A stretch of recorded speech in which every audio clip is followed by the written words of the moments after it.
me preface this by saying, I love D&D. I'm not bored of it, and I don't think I ever could be, because every single game I play in has the flexibility of being whatever I want it to be, as long as it's within the pretty loose rule set. But that being said, there are some truly exceptional indie TTRPGs out there that deserve way more attention. So, I want to give them that attention. These games range from really unique twists to traditional RPG rules and tropes, to really fun settings, or even to innovations that I didn't think were possible because of how oversaturated the TTRPG industry is. But of course, if anyone can find ways to innovate, it's gonna be an indie game. And if you want to check out any of the games I'm about to discuss, there's links to every single one of them in the description. So, in no particular order, let's explore some TTRPGs. Forget dice, forget stats, in this horror game, your hands hold your fate. Dread is a rules-light tabletop RPG designed around suspense and horror, and it achieves this in a really ingenious way. Instead of rolling dice, players simply pull a block from a Jenga tower. Yeah, you heard that right. Jenga, baby!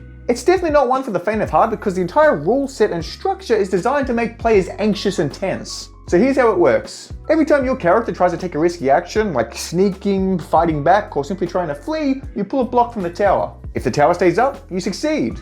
But if the tower falls, you don't just fail. Your character is removed from the game. No second chances. It creates a genuine tension that is totally unique and so much fun. Because you're not just role-playing fear, you're feeling it in your literal fingertips. Every wobbly pull makes the room go quiet, and every successful pull puts even more pressure on the next person. Character creation as a whole is also really unique. Instead of stats and classes, you fill out an open-ended questionnaire to answer questions like what keeps you up at night and who do you trust least in the group.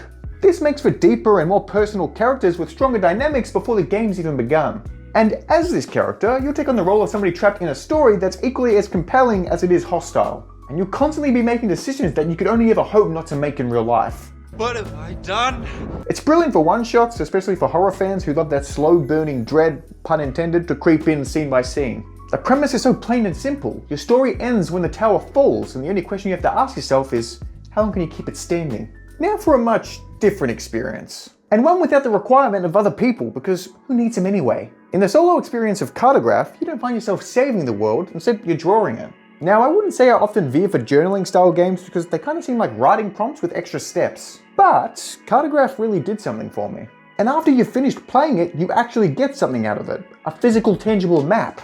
It asks you to build out something that nobody else has seen before, a living, breathing world that you get to have at the end. You can use it in your own TTRPG if you want to. And you start this process by creating your cartographer. And no, you're not some big, weak fantasy hero, you're just someone who likes to wander and draw. You give them a name, some personality traits, a backstory, a specialization, and a reason for exploring.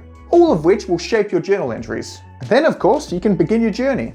Each turn within Cartograph has 3 distinct phases: exploration, arrival, and rest. In the exploration phase, you roll a dice directly onto your map and the result will tell you what you need to draw. Maybe it's a forest, a village, or a river. And as you go through this process, you'll plot and connect landmarks, you'll sketch out coastlines, and before you know it, bit by bit, a new land is being created physically under your pencil or pen or crayon.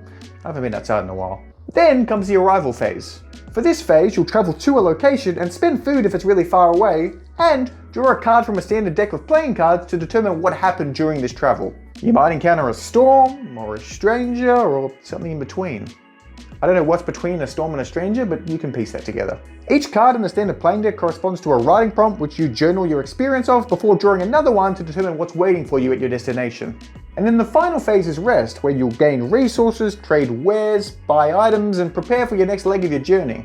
Then you'll simply continue this rhythm. Map, travel, write, repeat. All until your coastline stretches from one side of the page to the other, or you've named and discovered 10 different locations. Or until your journey ends in misfortune, and trust me, it happens. All in all, if you want a truly unique and memorable tabletop experience, I couldn't recommend Cartograph more. And I've even managed to get my hands on Raven Rouge's newest solo RPG, Caught in the Rain, which is a solo mystery solving game. So when I try this one out, it might feature in the next one of these videos that we do. Now let's dim the lights and light some candles. This is all I have for now, so it's gonna holy fuck, that's hot.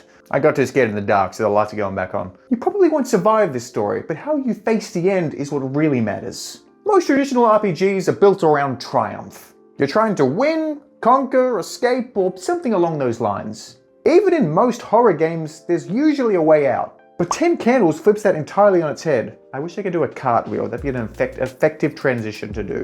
It's a tragic horror game where you know exactly how the story ends.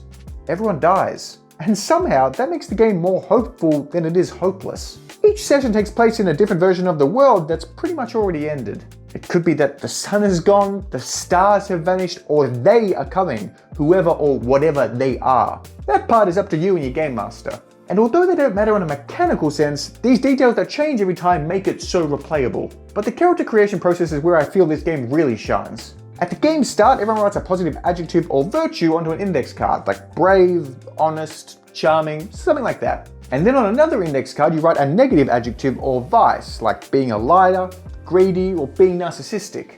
The fun part is, these traits aren't yours. You pass a good trait to your right, the bad trait to your left, and then whatever ones are given to you help you shape your character alongside the scenario that your GM describes. You also fill out an index card for a moment of hope for your character and a brink or a last resort that they might turn to if all else fails. And then at the end of your character creation, you record an in-character final goodbye that will inevitably be played to the rest of your companions after you die.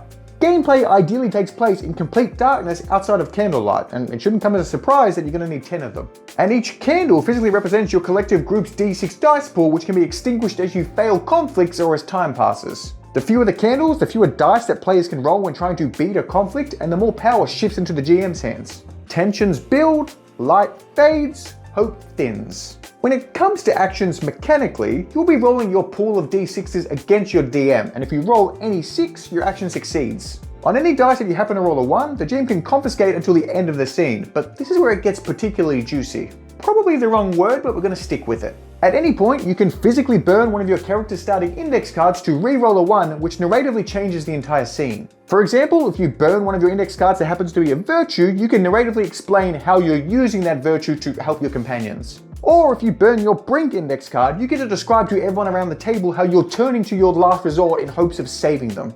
And worst of all, if you roll no 6s, awful things happen. First, the GM gets to permanently remove one of your D6s and add it to their own pool, bolstering their strength. Alongside this, one of the candles are immediately extinguished. Then, the scene ends and death becomes one step closer. Because 10 candles isn't about escaping the dark. It's all about how you face it. It's about what hope looks like when you know you're going to lose. And honestly, that makes it one of the most beautiful and unforgettable RPGs that you could ever play. I tell you what, it'd be nice if you had a dedicated gaming table to try out all of these new TTRPGs on. Which is the perfect time to talk about this video's sponsor, Tabletop Table. I've personally always wanted a dedicated gaming table to have. And also, as someone who's constantly traveling around to different people's houses for game night, I wanted it to be portable as well. Which is genuinely why I've been blown away with this bad boy, so enjoy some B-roll of me setting it up. The tabletop table is foldable, portable, and it works on almost any surface. There's 2 model options for it, the Hex Tile, which is a lightweight, budget-friendly setup, perfect for travel, and the Relic, which is a gorgeous heirloom-grade walnut version that's just chef's kiss. The best part of all, both go from bag to game ready in under a minute. Like, that's pretty damn fast. On top of this, each table comes with 4 magnetic accessories, a custom travel bag, and if you're wanting even more space, you can opt for an extender which expands the surface by 75%. So if your table's feeling a bit over-encumbered, or you simply want more table for your table, check out Tabletop Table's Kickstarter, which I've left a link to in the description, to grab one for yourself. And trust me, your dice will thank you. In a quiet coastal town, a group of sweet old ladies solve murder mysteries until they uncover something much darker beneath. Welcome to Brindlewood Bay. This is a tabletop RPG that mixes the charm of Murder, She Wrote with the traditional creeping dread of Lovecraftian horror. And who wouldn't want that? In it, you'll play as a member of the Murder Mavens, a local book club full of aged and wizened retirees who are conveniently really good at solving crimes. And these crimes, in a physical sense from a game master's perspective, take the form of multiple different pre-written mysteries. It's given off real cozy vibes, right? Wrong. Yes, at first, it is lighthearted. You'll be investigating some suspicious deaths, some nosy neighbors, or maybe even a missing cat. But over time, a stranger pattern begins to emerge. The murders don't appear random. Something ancient and sinister is at work underneath the surface of this New England town, and you're the only ones who have managed to piece this together.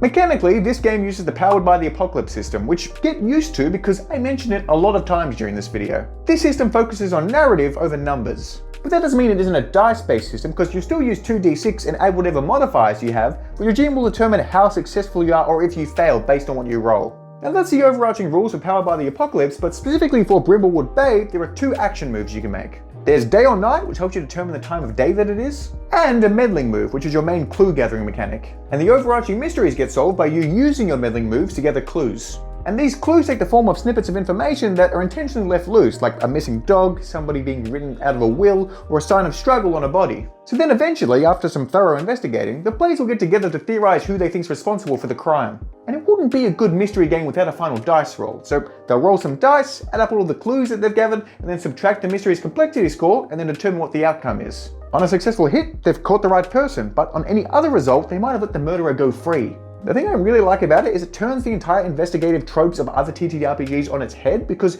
you as the GM don't even know if they've got the right subject until they make that final roll. Character creation is incredibly simplistic and rules light, as you'll broadly describe what your player character is like, and then give them a cozy hobby like gardening, knitting, or cooking. And in tandem with whatever cozy activity you've chosen for your character, you get to start with some base items that will help you in your investigation. Like if you chose gardening, you might have a gardening spade to dig for clues. I just really love the simplistic nature of the entire system. It's incredible. Because it really takes little to no time at all to make a character and pick up the rules. And best of all, there's an abundance of wealth when it comes to all of the pre-written mysteries that you can run. And I don't know if I mentioned it, but it's so much fun. In the woodlands, the trees whisper and alliances shift like the wind, and war never truly ends. And you're a vagabond.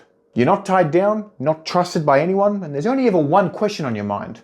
Want a root? Sorry, that was the most unnecessary Australian joke possible. We're talking about Root, the role-playing game. Root draws upon the world and setting of the board game with the same namesake and turns it into a rich, story-driven RPG. And if you're not at all familiar with the board game, just think of Game of Thrones' political aspects, but in the setting of cute woodland creatures. And it's not just the board game, but longer. And although I am obsessed with the board game, I think I actually like the RPG better. As I've already alluded to, in it you'll be playing as cute woodland creature vagabonds who are traveling through the different power dynamics of the forest. The factions of this world are constantly in conflict, but as for you, you're just caught in the middle. Or perhaps you're playing all sides simultaneously. Mechanically, Root uses a narrative first-based system inspired by Powered by the Apocalypse and Blades in the Dark. You'll choose from classes like the Ranger, Arbiter, or Scoundrel, all who are equipped with their own unique moves and abilities to match your personality and ways of dealing with conflict. So you won't be gaining experience by slaying monsters, so to speak. Instead, you'll grow by making hard decisions, forming bonds, and navigating the very complex woodland political and social structure. And you'll also build and simultaneously damage reputations with the varying factions of the woodlands to help you with whatever your goals are. One of my favorite features as a GM for this entire game is how the setting evolves as you continue to explore. In every woodland clearing, you'll find brand new societies that have their own unique customs, political alliances, and economy. And for any prospect GMs out there, they give you so much tools in this bad boy to help you build out these different societies. Like it's so rich with information. If you are into combat, there's plenty of opportunity for it, it's just dangerous. Flashy moves can turn the tide of a combat encounter, but this is a game where your reputation, negotiation, and trickery can be just as powerful as your blade. For me, Root really stands out because it's not about being the biggest hero in the room. It's about making your mark on a forest that doesn't actually care about you until it suddenly does. Picture this, you're 16, maybe 17. You've just flown through a building, not for any tragic reasons because you can fly, and saved a busload of people, but now you have to explain to your mentor why you disobeyed orders again. When there's trouble, you know who to call. I can't sing any more of that for legal reasons, but that's the entire vibe of Masks: A New Generation. Superheroes, in principle, are innately cool, but I prefer my RPG characters to have immense flaws, and I was a teenager once, and they're riddled with them. That's a joke. Everyone relax, please. So in Masks, you don't play as seasoned superheroes. Instead, you play as angsty teens who are unstable, emotional, unproven, and brimming with potential. In character creation, you and your fellow aspiring superheroes will choose from different superhero archetypes that have a bunch of emotional complexity baked in. You could take the Clark Kent route and try and balance your secret identity with a normal life. Or you could choose to take the Cyclops route and struggle to contain your overwhelming power. Heck, if you really wanted to, you could just choose the option of being doomed, which means you're in a constant arms race with trying to overcome your predetermined horrible fate. Whichever you opt for, yeah, you'll get unique abilities, but more importantly, you'll be able to shape your way through how you feel about being a superhero. And as a bit of a recurring theme for this video, Masks use the Powered by the Apocalypse system. Because it's a good system and it's flexible, okay? Get over it. And this flexibility is shown with one brilliant twist. Instead of tracking health or hit points, instead, you track how other people's words affect your sense of self. Your stats will literally shift when other people influence you, so if you're made to feel dangerous, mundane, or superior, things will shift around as the story itself evolves. And that's where I find this game really shines. Masks isn't about mastering your powers, it's about wrestling with self-doubt, identity, and growing up in the public eye. It's about being a teenager. Yeah, you'll have some cinematic adjacent fights, but the most important parts of the game will happen in rooftops, locker rooms, or quiet corners where your character's wrestling with who they really are. Because character advancement is about self-discovery in this game. You unlock new abilities literally as you learn to accept or reject how other people perceive you. That's not just flavor text, that's the engine of the actual game. Isn't that cool? So suit up, kid, there's a city counting on you, even if you're not sure who you are yet. And with that, I think that's the perfect place to wrap up today's video. If you made it this far through the video, I appreciate you sticking it out till the end. Each of the games I've covered off offers something so incredibly unique from one another. Whether it's the slow collapse of hope in 10 Candles, the adolescent identity crisis of Masks, or the quiet careful discovery of a world in Cartograph. They all challenge us not to just tell stories, but to tell them honestly. Now, if you have any of your own TTRPG recommendations that you want me to check out, you know where to leave them. And thanks for watching. I hope any one of these stories finds its way to your table.